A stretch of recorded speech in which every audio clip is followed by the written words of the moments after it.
All right, good morning. Welcome back to Applications of Calculus 2. We've got our daily exercise up, and this is an indeterminate, or is an index, this is an improper integral. And it's improper because there's an infinity in it. There's a couple of things that we have to draw our attention to first thing. One, we have a polynomial times an exponential, which should scream at you, please use integration by parts on this. The second thing is we have an infinity in our integral, which we really don't want to see. And unfortunately, you won't do this like after you get out of this class, but while you're in this class, part of the things that I'm grading you on is how do you how do you deal with this fact that there's an infinity here? Now, we don't have the harder ones in this class, like where there's an infinity that's like embedded in here somewhere. For example, if you won't see this one because you don't make you guys do this one, but if I was going to give you the integral from 0 to 2, okay, when it crosses over the 1 here, we have a problem. We have to figure out what's going on. Right?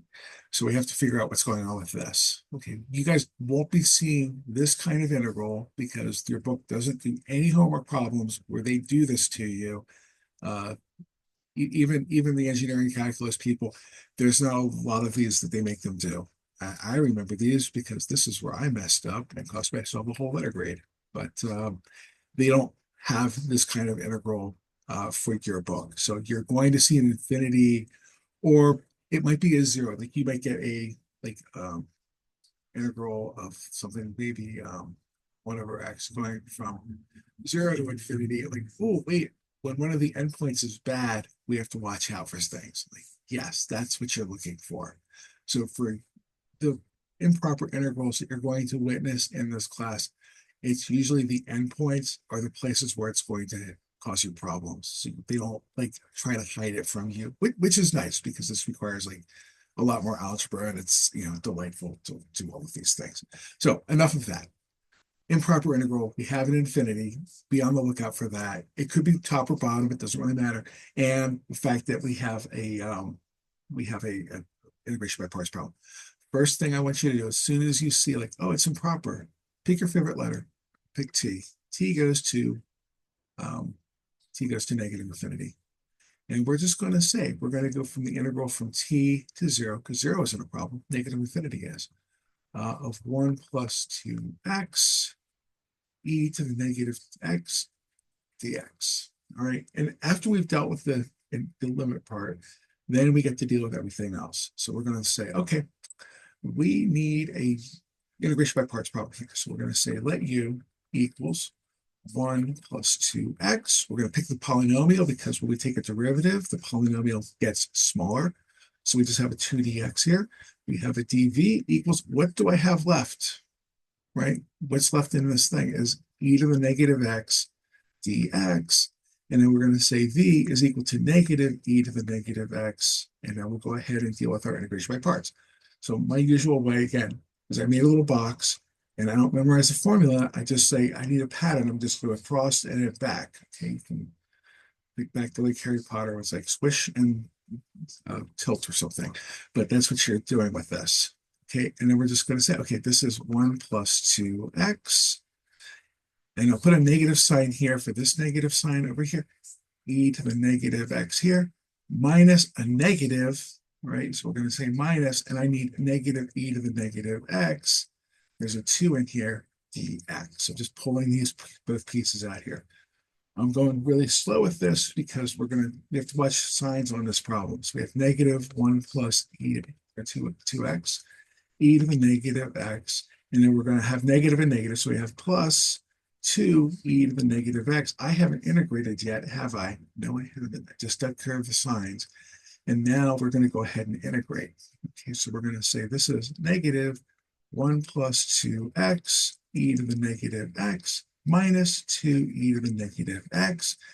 And we've got our limits going from t up to 0. And I should really have put in a limit as t goes to negative infinity here, so I know what tag t is. Okay, so technically I should be more careful about all of my limits and putting this in when we have that.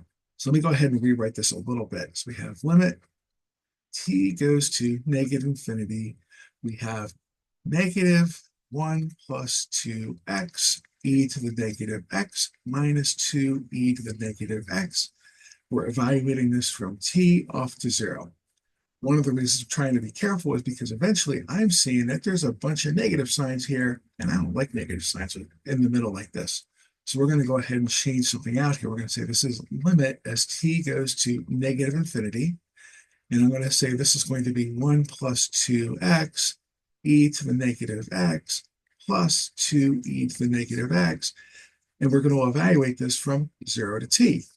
Okay, we change the limits in the integral. That takes care of the signs. Just make sure you get all of the signs when you do this. Okay, now what we're going to do is we're going to say, okay, let's go ahead and plug this stuff in. So we have 1 plus 2t e to the negative t plus 2e to the negative t, right? Minus, and then we put in the 0. That's not going to be so bad. 2 times 0 is going to be 0, so we have 1 e to the 0 up here, negative 0 is positive 0, plus 2e to the 0. And then we've got, this is parentheses because we're subtracting off this bottom limit.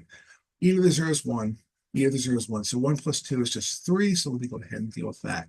We're going to say 1 plus 2t over e to the t plus 2e to the t. If only I had common denominators. Oh, wait, I do. Let's go ahead and figure out what's going on with this. Okay, so we have all of this going on, and then we're going to say minus 1 plus 2 is 3 at the very end here, right? So I've got these, since they all have common denominators, we have 2 plus 1 is 3 plus 2t over e to the t, and of course we have a limit as t goes off to negative infinity.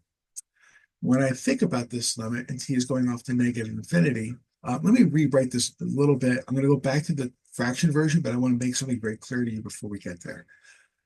The plug in t to the negative infinity. Okay, we have 3 plus 2t. We'll just put this back for just a minute because I'm just trying to get a feeling of what's happening. If I put a negative infinity in here, we get 3 plus 2 times negative infinity, which is a really, really, really big negative number. If I put my negative infinity in for this t here, we get negative times negative, and this gets to be huge, doesn't it? So this gets so big. But I just want to give some feeling of what's happening first before we jump into dealing with everything else. Because this is looking like I've got an infinity or negative infinity. And then since this is going to get really big anyway, it's like t to the positive infinity. When I put it on the bottom, we're going to get like a really small number. Like t to the negative infinity is going to be tiny when I put it up down here. So let's go ahead now. We'll look at 3 plus 2t over e to the t. I'll just put it back downstairs. Limit as t goes off to negative infinity. Okay. So I'm going to be dividing by a very, very small number. Like put a big number in for t. Look at what happens to 1 over e to the negative 100. Like type, maybe not do negative 100. Your calculators will not like that. Let's try like a big number of like 3. Okay. So if I put in 1 over e to the negative 3, check your calculators. What does that look like? Try another one. 1 over e to the negative, say, 10. Your calculator's not going to like this at all. It's going to be a really big number. So even though it looks like it's on the bottom, this actually goes to infinity because the t being negative, we have 1 over a really tiny number. This is going to actually turn it into a really big number. Okay, so effectively we are looking at, we have an infinity over an infinity kind of an issue here. It's technically negative infinity over positive infinity kind of a thing. That's still an indeterminate form, okay? And we're going to go ahead and apply L'Hopital's on this because that's what we do with indeterminate forms. Okay? So we're going to go ahead and take our derivative top and bottom. So we just get 0 plus 2. And on the bottom, the derivative of e to the t is just e to the t. And again, you have to remember, all of that kind of work we did is like exploring what happens to e to the t when t is a really big negative number. And like, oh, wait a minute, this is getting bigger and bigger and bigger and bigger. It does. So that even though we have a negative infinity here, t is going to negative infinity, this limit is really easy to kind of figure out because we just have 2 over some e to the negative 10. It's a huge number. This diverges, okay? In many cases for integrals, we say it diverges. you have a picture in your head that says it goes to infinity. That's not always true. It just doesn't settle on a specific point. So we have something that's really big. It's diverging -3. Who cares about the three, right? If you won the lottery, it's like, here, let me shovel $1 billion or $100 million into your bank account. Like, oh no, but I lost the 3 cents. Like, you're not going to care. Okay? Nobody's going to care about that 3 cents. But that's what's happening. You've got, you could look at even our government, like look at the Pentagon budget, and like, oh, we lost this money, we forgot about it. Like nobody ever goes back to check. We just never care. Okay, but we have this huge thing minus a little bit. It still diverges. I want to caution you on this one. You won't see these kinds of problems in our class because we don't do these functions. But if we have an integral, say, that's kind of oscillating forever and ever and ever and ever, and I just want to integrate this, we've got a positive area, a negative area, a positive area, a negative area. And as it goes through, it never settles on a value. So we just say that this one diverges because it doesn't converge, it doesn't settle on a particular number. So because it doesn't settle, we just say it doesn't converge, which in English means it diverges. So it's not going off to infinity, but it never settles. In this case, it actually does shoot off to infinity, so diverges gives you the right mental picture. But I just want to caution you thinking like it diverges. It just means it doesn't come to rest at any one particular kind of a value. It just kind of constantly oscillates one way or the other and never quite gets down to anything that you can actually say it's here, like put your finger on it and say it's this one. Like it doesn't do that. But in this case, it it increases without bound. Okay, it heads off to positive infinity. Okay, we could do it that way. So I just wanted to kind of draw our attention to that one.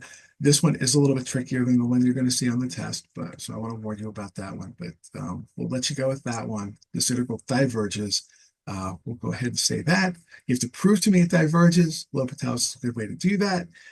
So that's the thing. You can't just think, you have to be very careful with college classes where it looks like a yes or no question. And it's like, it diverges or converges. I'm like, oh, just flip a coin. Diverges. I'm like, no, you got to show me why it diverges. So be careful about that. Thank you for watching the video. Good luck with everything, and I will see you on the next one. Take care.